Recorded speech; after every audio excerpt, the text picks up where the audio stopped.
नमस्कार दोस्तों। आज हम बात करते हैं चाइना की। चाइना में सेनाओं ने एकदम से आक्रमण किया। वैसे तो काफ़ी लंबे समय से विवाद चल रहा था और चाइना ने जो है अभी 20 सेना अपने जवानों का शहीद कर दिया। अंदर ही अंदर लोगों में डिस्कशन चल रहा है, बातचीत चल रही है कि टिकटॉक बंद करना चाहिए। टिकटॉक चाइना का है। लेकिन मैं एक बात कहना चाहता हूँ कि क्या लोगों को पता है कि चाइना ने इंडिया में क्या क्या दे रखा है। आज हम जिस मोबाइल पे बात कर रहे हैं, जिस पे हम लैपटॉप पे बात चला रहे हैं, आज हम हर चीज़ें ख़रीद लेते हैं। मोबाइल की कीमत मात्र 500 रुपये है और बहुत सारी चीज़ें, जैसे बहुत सारे हम बड़े बड़े खिलौने ख़रीद लेते हैं जो 200 रुपये में, 250 रुपये में मिल जाता है। इस प्रकार से चाइना ने हमारी बहुत सारी आदत ख़राब करके रखी है।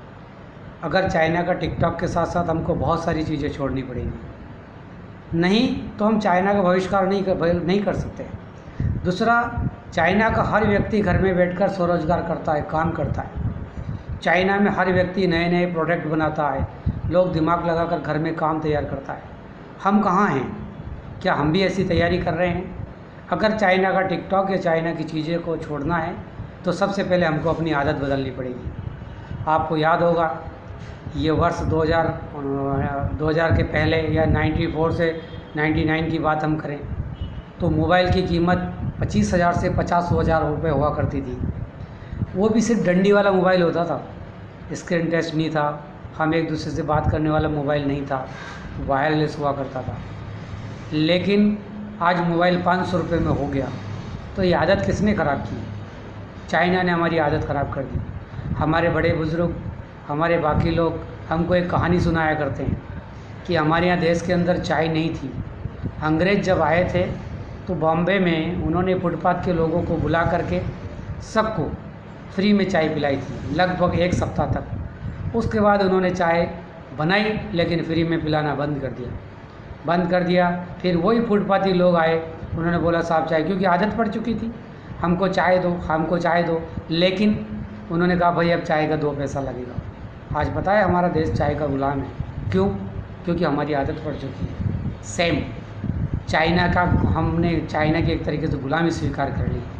अगर आप टिकटॉक बंद करना चाहते हैं तो बहुत सारी आदत को छोड़ना पड़ेगा, बहुत सारी आदत से निजात पानी पड़ेगी। और जो चीज़ चाइना ने दी है उसको हमको बहिष्कार करना पड़ेगा। लेकिन सिर्फ बहिष्कार करने से नहीं चलेगा, हमको चाइना के जैसे हर युवा को खड़े होकर के रोज़गार खड़ा करना पड़ेगा।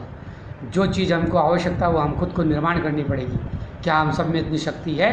हम खुद स्वरोजगार कर सकते हैं? क्या हम इतनी शक्ति के साथ सामग्री तैयार कर सकते हैं? अगर हम तैयार कर सकते हैं तो हम बहिष्कार कर सकते हैं। राजनेताओं की तरह सिर्फ हम चिल्लाने से काम नहीं चलेगा।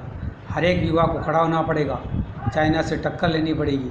बॉर्डर पे ही नहीं, देश के अंदर भी, चीज़ों से भी, सामग्री से भी, आदि चीज़ों से टक्कर लेकर के फिर हम चाइना से लड़ सकते हैं। मेरा सोचना ऐसा है, आपका भी सोचना वैसा होना चाहिए। और हर चीज़ को निर्माण करने की ताकत पैदा करो। हर आदमी रोज़गार के लिए तैयार हो जाओ। सब आदमी रोज़गार, सब चीज़ का निर्माण हमारे देश में होने लगेगा तो चाइना की आवश्यकता नहीं।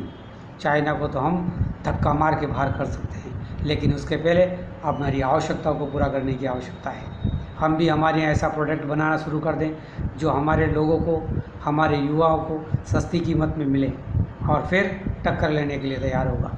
मेरी बात के ऊपर विचार करें, मेरे को कमेंट अवश्य दें और